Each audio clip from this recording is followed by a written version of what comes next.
به نام خداوند جان و خرد.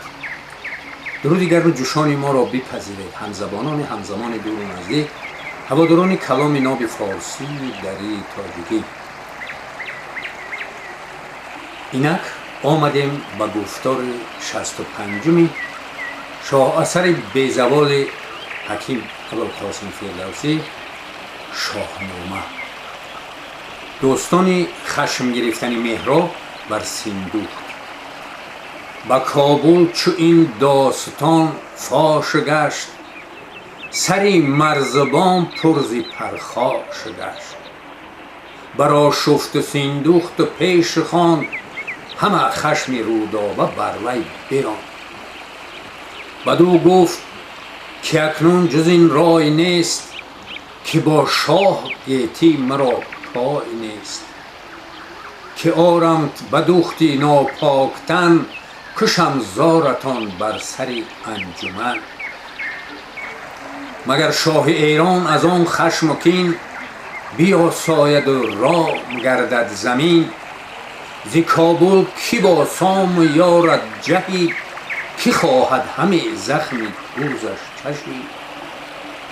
چو سیندوخت و بشنید پیشش نشست، دلی چاره‌جوی اندر اندیشه بست. یکی چاره آورده از دل بجای، که بود ژرف بین او به تدبیر و رای. وزان پس دوای دست کرده بکش، بیامد بر شاه خورشید فش. بدو گفت بشنو ز من یک سخن، چو دیگر یکی کامت آید بکن. تو را خواسته گر ز بهر تن است، ببخش و بدان که این شب آبستن است. اگر چند باشد شبی دیریاز، بر او تیرگی هم نماند دراز. شود روز چون چشمه رخشان شود، جهان چون نگینی بدخشان شود. بدو گفت مهراب کز باستان، مزن در میان یلان داستان. بگوی آنچه دانی و جان را بکش، و یا جامه خون به تن بر بپوش. بدو گفت سیندوخت کی سرفراز، بود کد نیاید به خونم نیاز. مرا رفت باید همه پیش سام، کشیدن مر این تیغ را از نیام.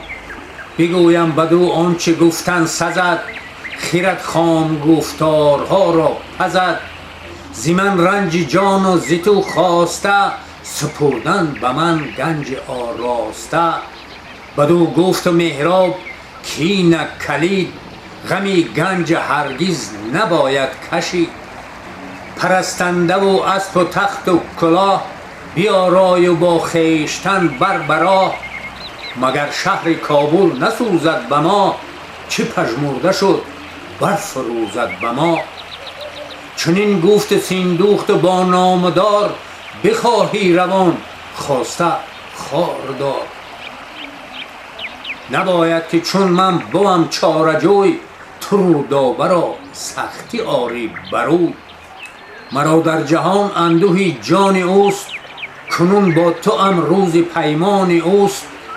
ندارم همه اندوهی خویشتن، از اوی است این درد و اندوهی من.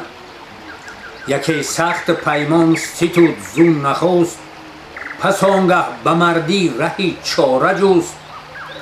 بیا راست تن را به دیبا و زر، به دور و به یاقوت پرمایه سر.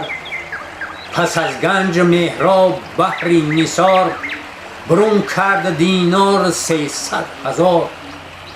به سیمین ستام آوریدند سی، از اسپان تازی و از پارسی. ابا طوق زرین پرستندش است، یکی جام زر هر یکی را به دست. پر از مشک و کافور و یاقوت و زر، ز پیروزه و چند گونه گهر. 100 اشتر همه ماده سرخ موی، 100 استر همه بارکش راه جوی. یکی تاج پرگوهری شاهوار، ابا یاره و طوق با گوشوار.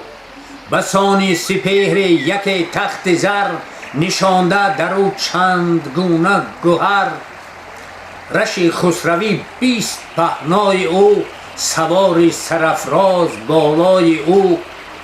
وزان ژنده پیلان هندی 4، همه جامه و فرش کردند بار.